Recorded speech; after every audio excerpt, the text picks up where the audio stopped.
Hello dear subscribers, today I will tell you how you can easily fix your error. So if Facebook not using your cellular data, not working on your cellular data, so how you can fix it? So for fixing it, first thing, just go to the settings, just find here general, and in the general just scroll down, just tap on shutdown, slide to power off, wait a few seconds and just power on your phone again.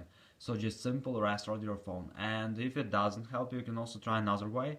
So just find in the settings cellular data or mobile data, and here just scroll down until you will see Facebook. So just check if you enable here in your Facebook app.